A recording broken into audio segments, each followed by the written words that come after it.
Assalamualaikum warahmatullahi wabarakatuh. Kami dari kelompok 1. Di sini kami akan menyampaikan tentang tugas pemandu haji dan umroh jual beli di Saudi Arabia, bangsa Saudi Arabia. Maka dari itu langsung saja simak video ini sampai akhir. Pada kesempatan ini saya akan menjelaskan mengenai apa sih tugas-tugas atau fungsi seorang pemandu haji dan umroh itu. Berikut ini dia penjelasannya. Setiap perjalanan haji atau umroh selalu kita dapati seorang pemandu haji dan umroh atau yang biasa disebut dengan mutawif. Nah, mutawif itu apa sih?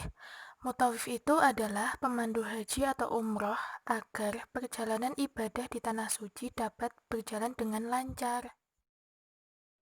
Peran seorang mutawif itu sangatlah penting guna menunjang kelancaran dan kemudahan bagi para jamaah haji selama berada di tanah suci. Nah, berikut beberapa tugas seorang mutawif, yaitu antara lain yang pertama, mengantar jamaah untuk menunjukkan lokasi ibadah. Bagi para jamaah yang baru pertama kali pergi ke lokasi tanah suci atau Arab Saudi, peran mutawif ini sangat dibutuhkan untuk memandu para jamaah menuju lokasi ibadah. Karena para jamaah yang belum tahu lokasi ibadah kan harus mengetahui lokasi-lokasi atau tempat-tempat yang ada di tanah suci. Lalu untuk yang kedua, tugas seorang pemandu haji dan umroh atau mutawif itu memberikan panduan dan bimbingan pelaksanaan ibadah haji atau umroh.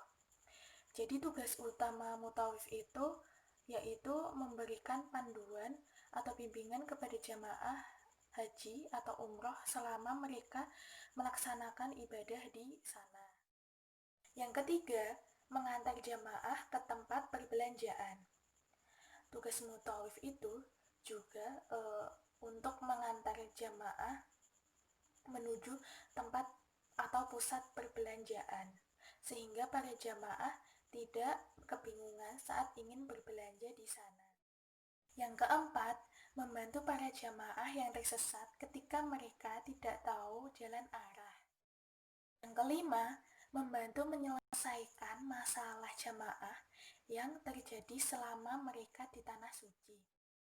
Yang keenam, menceritakan tentang kisah para nabi dan rasul serta sejarah penyelenggaraan ibadah haji atau umroh. Nah, hal ini dilakukan karena agar para jamaah itu tidak merasa bosan serta dapat mengambil hikmah dari kisah yang telah diceritakan tersebut. Selanjutnya yang ketujuh, memberikan informasi mengenai bahasa dan budaya-budaya yang ada di Arab. Yang kedelapan, mengajarkan hal-hal yang praktis seperti mengajarkan bahasa Arab yang praktis yang digunakan dalam kehidupan sehari-hari di masyarakat Arab atau yang biasa disebut dengan bahasa Arab Amiyah. Lalu yang kesembilan atau yang terakhir yaitu mengantarkan jamaah yang sakit ke rumah sakit.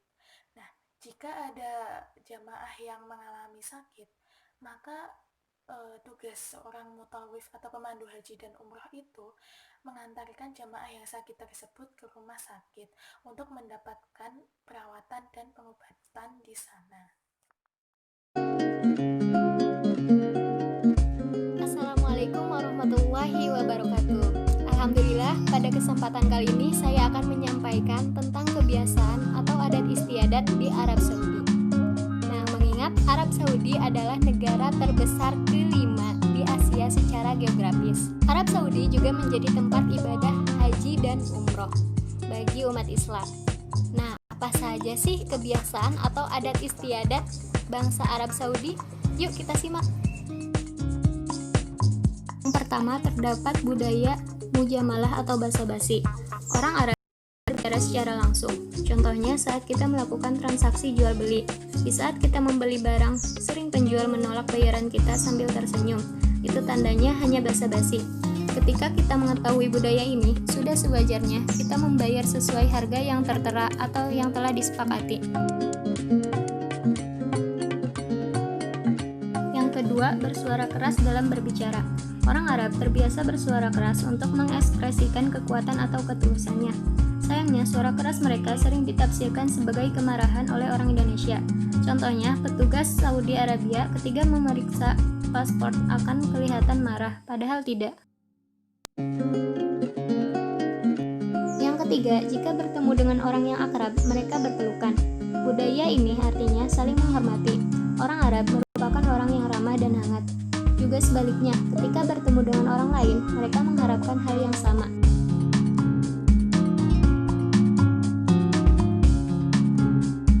Yang keempat adalah pria berpakaian putih, sedangkan wanita berpakaian hitam. Para laki-laki yang banyak bergerak di luar rumah lebih suka memakai baju putih. Sedangkan acara tertentu mereka memakai bis, yaitu jubah berwarna coklat panjang atau berwarna hitam atau abu-abu. Sementara para wanita sangat modis dan bangga mengenakan kebaya hitam dengan nikob senada. Warna hitam dipilih agar terhindar dari perhatian laki-laki yang bukan mahram. Kelima, berkendara di sebelah kanan. Bila di Indonesia, semua kendaraan wajib berada di jalur kiri jalan, maka di Saudi Arabia kebalikannya. Khusus bagi wanita, jangan bepergian sendirian, harus bersama suami atau teman rombongannya.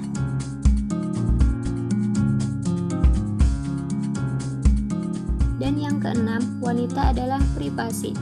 Wanita tidak boleh diganggu orang luar. Di Arab Saudi, wanita sangat privasi. Di sana, dia tidak boleh bekerja bebas atau keluar rumah tanpa didampingi mahramnya. Nah, itulah beberapa adat istiadat yang dimiliki oleh bangsa Arab Saudi. Sebenarnya masih banyak adat istiadatnya mereka. Namun kami hanya menjelaskannya secara garis besarnya saja.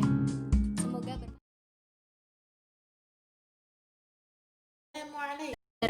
Waalaikumsalam.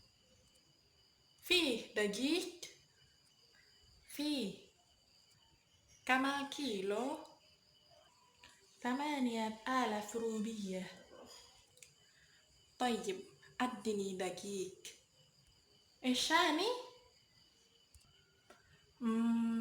أبغى بصل نصف كيلو كم 20,000 روبية فقط غالية جدا